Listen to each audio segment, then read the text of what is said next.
of the coordinator of Uwazuruike they say the man don't come outside though. As Uwazuruike come outside, come say they give the ESN advice, make they drop their kala, go inside house, go sit down. My people, come see wetin this man talk. Oh, the man don't come outside, come blast am. Say him buy many people during his own time.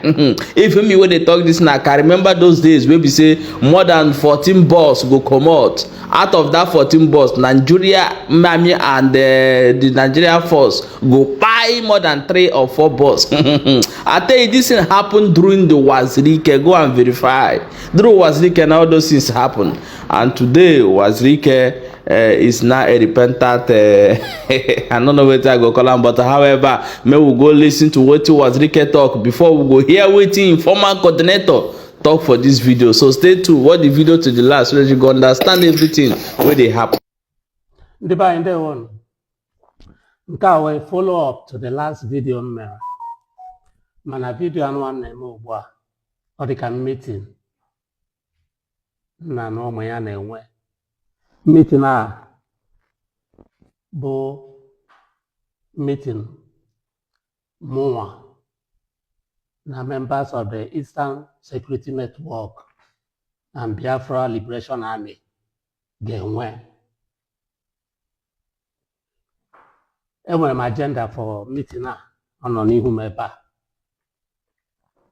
Mgbe na-adịghị anya m ga-atọ ọnụ 70 years. Mgbe na-adịghị anya m ga-adị 70 years of age. N'ala Igbo, ọ wụ ihe arụ agadi nwoke nọ ụmụ ya na-anwụ n'ihu ya maka na ọ wụ ụmụaka amụtara na-etolite lie nna ha mgbe nna ha ga-anwụ. Ọ wụ arụ n'ala Igbo agadi nwoke ji aka ya na-eli ụmụ ya. Ọ m ji na-eme vidio a. Vidio ikpeazụ m mere ọ ihe gbasalụ ụmụ anyị nọ n'ime ọhịa na-ata afụfụ si na agba mbọ inwere onwe ka mbụ esi na-ebugharị ozu ha, mana si o teela ebugharịwara ozu ụmụ anyị. Ohe m ji mee vidio ahụ, mana taa m chọrọ ime the issue address. Issue anụ m na-eme address bụ advice ka m na-enye unu as nna to nwa ya. Kpọọ ya advice onye nna na-enye ụmụ ya. Ọtụtụ n'ime unu nọ n'ọhịa taa nọ with a genuine mind na ịnọ n'ahịa ọhịa ka a ga-eji enweta Biafra. Ọtụtụ n'ime unu nọkwa n'ọhịa nọ with a genuine mind na anọ n'ọhịa na ọ ga-enye aka ka erelize Nnamdi Kanu. Mana eziokwu ka m ga-agwa unu taa, ịnọ n'ime ọhịa buru egbe na-achọ Biafra ama nweta uru anyị Biafra, kama na ọ ga-eme inweta Biafra laghachi azụ. So eziokwu ka m ga-agwa unu maka na enweghị uru ọ ga-abara m ịtụrụ unu achị. Mana ịnọkwa n'ime ọhịa sị ka anọ n'ime ọhịa maja gọọmenti amaja ha ka ha were hapụ Nnamdi Kanu, achị ka ọ bụ.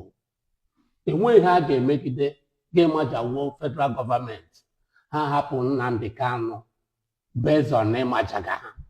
Ọ gaghị ekwe omume. Ị gaghị emewe intimidate the federal government. Ịnọkwa n'ime ọhịa na-eyi ndị mmadụ egwu si na a na-eme sit at home every Monday or any other day, or itinye ego sit at home for 7 days in a week for the next 100 years. Federal government ama second as far as on the southeast. maka ọ gaghị enwe any impact in Nigeria. Onwegodi impact ọ ga-enwe, federal gọọmenti amakwe ka ọ bụrụ nnọọ under intimidation ka ha ga-eji eyi idu na ihe unu na-ekwu. So ọhịa m ji esi ka m kọwara unu ọfụma na ihe a unu nọ n'ime ọhịa taa anaghị ehepụ ndị Igbo, ọ naghị ehepụ Biafra, ọ naghị ehepụkwa unu n'onwe unu. Unu n'anya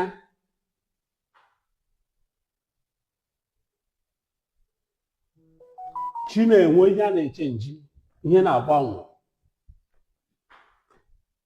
Nke a na-enye unu ugbu a wee sị unu ga-ebu n'obi. Ọkwụnụ hụ this state policing federal gọọmenti na-achị tinye na ọ ga-enye unu nsogbu, unu na ndị nọ n'ime ọhịa.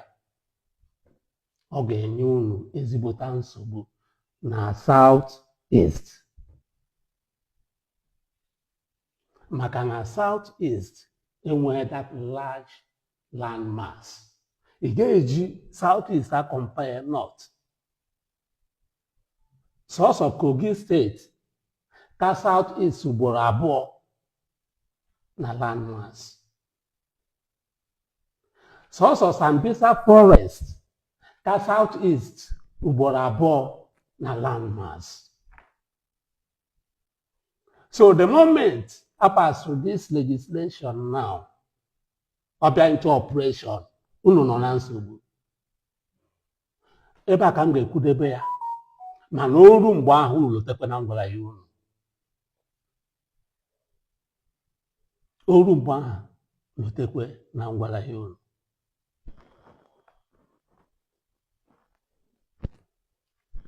Enweghị protection unu nwere taa. Unu jụọ onwe na ajụjụ. Lee na ihe na-eme na Nigeria. Were kene onwe gị na-azụ onye ESN dowe one side, were onye Boko Haram dowe na one side. Kedu onye federal gọọmenti ga-echozi? Ọ Boko Haram. Mana ihe unu na-eme erughị one quarter of ihe ha na-eme. Mmadụ na-egbu erughị one quarter of mmadụ ha na-egbu. Mkpamkpa unu na-eme erughị one quarter of mkpamkpa ha na-eme. Because ha dị protected. Onye na-protect unu? Lene, upon ihe niile ha na-egbu, egude ha, asị ya ga-etinye ha n'amị, sị na ha repente na nke unu ma. Ọtụtụ n'ime ha na-egude etinye na ime police. Ndị gudere ha ga-etinye na police station mgbe a na-echiga aza hapụchi ha. A na-egudecha ndị bụ egwu. Ọkwa unu ga na-ekwu ya, ọkwa na ahụ ya na social media. Ịbụ na South ebe egudecha ha ndị abụ egwu niile a, eburu ha ga na police station, ga nọ nke asụ na biya hapụchi ha ncha.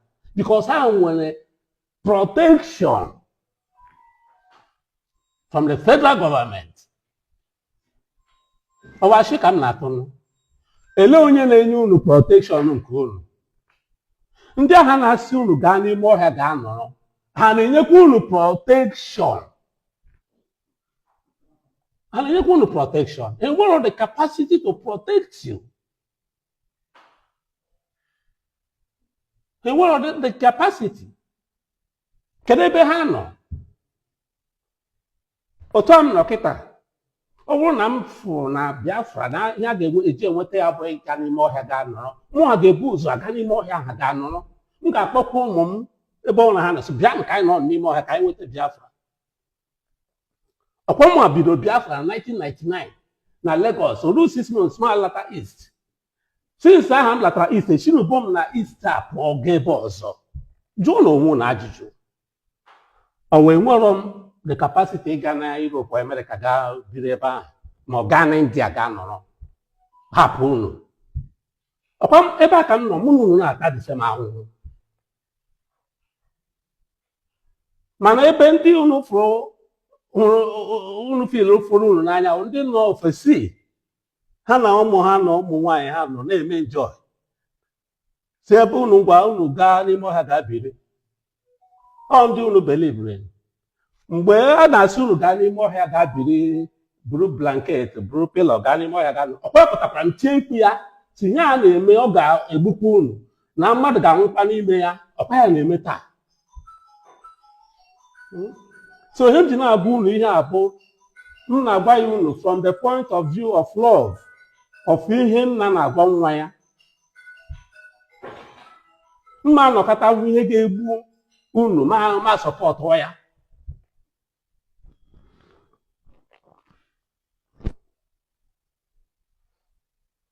solution ka m na-enye unu ugbu a advice advice ọsọkwa unu gee ma ọsọ unu hapụ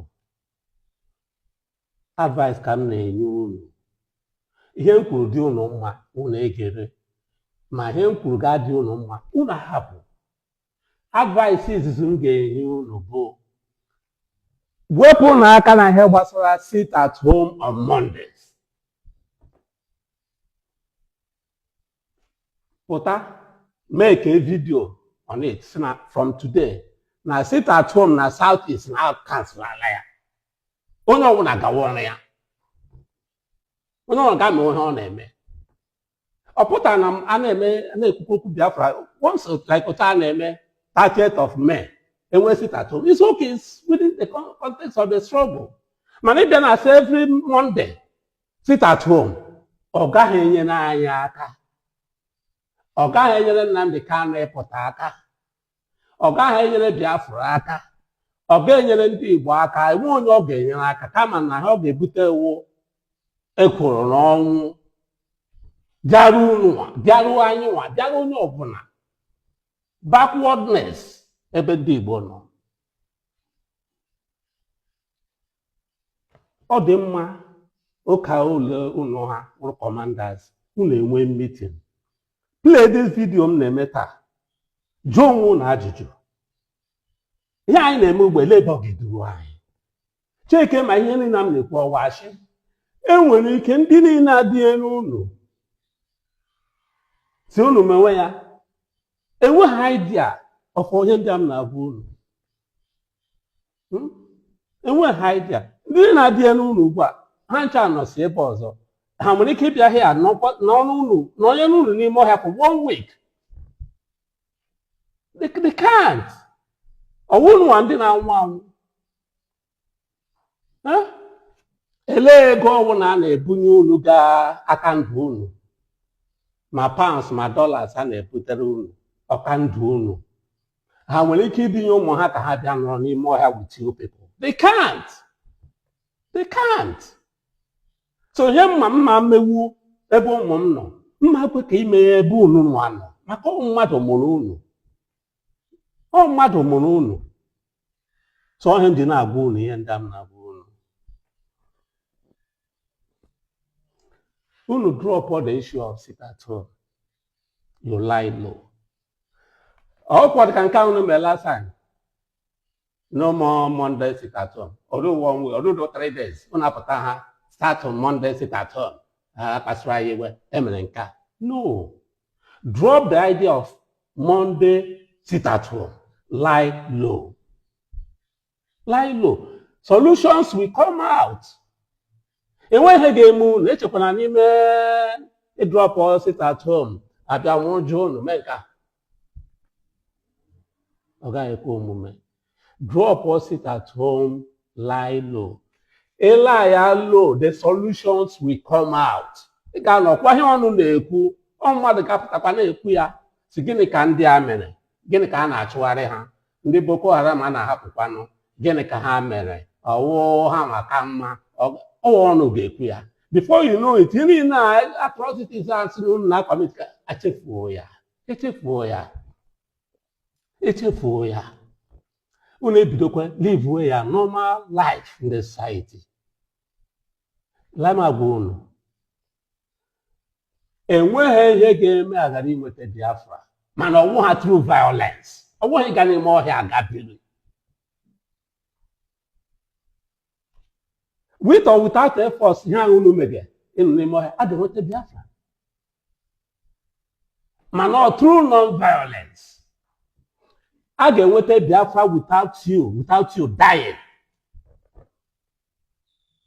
If we could get Biafra without you dying, why must you die? Why must you die? I told him video anwa gati aka. I say I told him of yes, I might told him or my yamala here igwaraya. Okay, so wrong with a man mili Congo na ha koke. Una no plan no to say Boko Haram asekwa isa security asro. Or panadi or protect federal government na afọ ya. Onye si gị gaa n'ime ọhịa ga anọ si akọta ezinụlọ ya bịa nọ onye n'ụlọ for 1 week. Ọhịa m sị ka m gwa unu ndị be anyị biko unu anyị anwụọna rie nne mgbe m bidoro ihe a na 1999 enwe mgbe m bụ n'uche na ndị mmadụ ga-eburu egbe gaa n'ime ọhịa ga na-agbagbu isi ndị mmadụ ma ọ ga-biri ebe ahụ na-akpa aghara enwe mgbe m bụ ihe dị otu a n'uche a sị na m bụ n'uche na ọ batatụrụ m n'obi na ihe dị otu a na mmadụ ga-emewu ya aga m ekwe ebido ya aga m ekwe for what? Ị gaa na other parts of Igbo land ma Ilu asịkwa ma all these places m na-ahụ ọhịa eruchicha villages. Ele ụdị Biafra anyị na-achọ? Biafra na-agaghị enweta mmepe. Biafra ahụ nwere isikwa. Biafra na-aga enweta progress, na-aga enweta peace. Kekwa ha ji eme, ọ bụrụ for the benefit of any individual chọrọ ịwụ emperor, ọ chọrọ ịwụ Julius Caesar. I don't know. Ihe ọbụla a na-eme na-agaghị abara ndị Igbo uru. Si were ihe ha atụnye n'ime ọhịa. Ama m ihe unu ga-ekwu ugbu a. Nyere ha ego. Onye ma ego ole federal gọọmenti nyere ya ka o kwuo ihe taa nke a gbasara unu. Ihe m ma na ihe m na-ekwu nọ na conscience. Enwere ihe m watchiri yesterday. Somebody ọkwado na ọsọ nkwa ka a na-akpọ ya. Ọ na-review my newspaper kwuru na ndị IPOB si na m nara ego ma abandon Biafra. Ya sị na ọ ihe m mere na my conscience should judge me. I felt so happy about it. That comment o make. No one in the men of what? Let your conscience judge you. Your conscience is your God. After Agbomishi Makaiha, onye bromo ebubo a Nnamdi Kanu na Radio Biafra. Me were Bible do it is not one eziokwu si aga. Ma ọkwa na eziokwu si God gbaghara ya. Oru 1 week m dị Asia, esi na Kenya, blata ya Nigeria. Asịkwa m na ọmụ a mere ihe ji blata ya o mana ha kwuru na adụkwara m isi gbasara na federal gọọmenti esetụkwana gị osetụ ha gị. So mgbe na Ọsọnkwa kwuru ya yesterday obi adụọ m se nwere people ma na conscience gị bụ ya God. So ihe niile anyị na-eme na Biafra conscience anyị bụrụ our God. Future will tell. All future ga-ekwu onye wụ saboteur. Future ga-ekwu onye na-aga n'azụ na-abịa n'ihu ya gbuo gwam ya chi na-azụ ya ga na politicians ego tinye n'aka ya. All future as long as I dị ndụ future will reveal everybody's activities. Ọ him ga-esi ka unu dị ndụ ka ihe niile ama unu n'ihu. You stop dying, stop staying in the bush, come out of the bush. Ka anyị dị ndụ weta Biafra ma anyị dịkwa mgbe Biafra ga-abịa. I now a noble sort of life, not more like criminals, more like animals in the bush.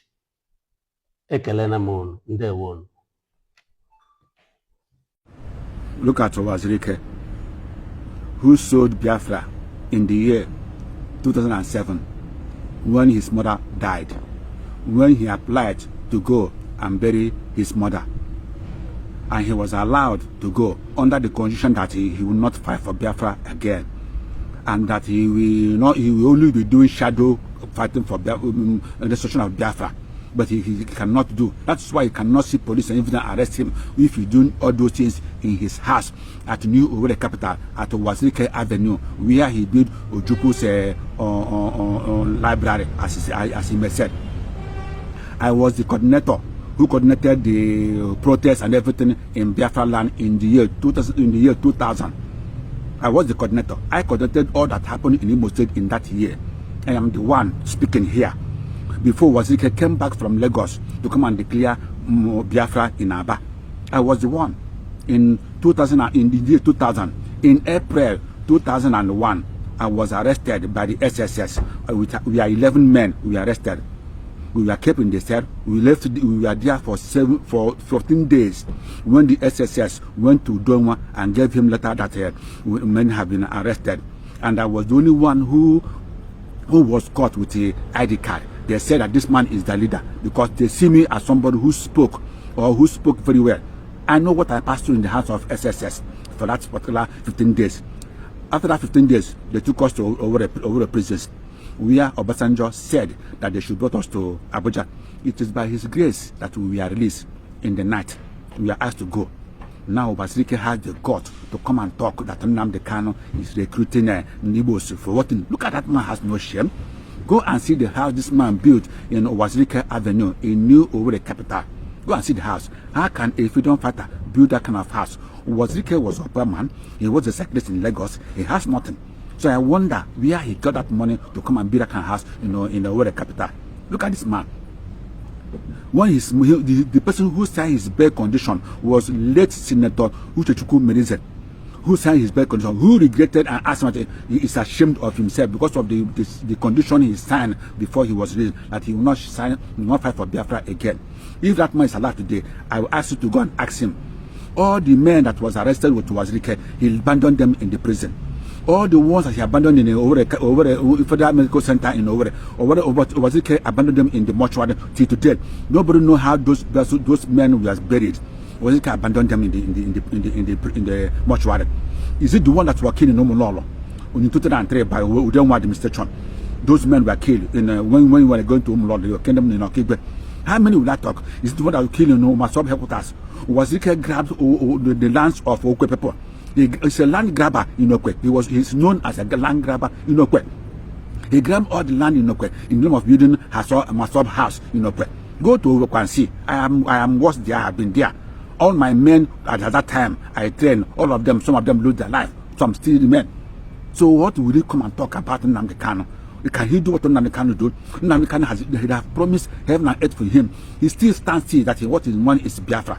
And what again do you want? Because they have all sold their souls to the Nigerian government. They have sold us to the Nigerian government. That's why they cannot stand up and talk about Biafra. All they know is to take money to make sure they sell Biafra. They sell Biafra to Igbo governors. Igbo governors now has even bribed these current ones now. That's why they are fighting tooth and nail to remain. After they have been expelled from IPOB. They no longer remember command and control, which they used in sacking people and suspending people, which I am one of them who was suspended. That's what I was talking about. Look at Uwazuruike, shameless man who sold Biafra because of money. Go and see the land he is complaining that government took from him in New Owerri capital. How did he get the money? What is his professional one? He says he's a barrister. Has he seen one day in the court defending somebody, a criminal like him, who sold Biafra because of a pot of yam? Because Nnamdi Kanu is making wave. That's what is their anger. Ndibos with their anger. Ndibo with their jealous and the enviness. Ndibo with their greed over power. That's why they want to overthrow Nnamdi Kanu and take over. Shameless people. My people, now don't say I'm as it dey happen. Now so we dey bring and come give you now. Mona, don't forget to share and like. Also drop your own opinion in comment section.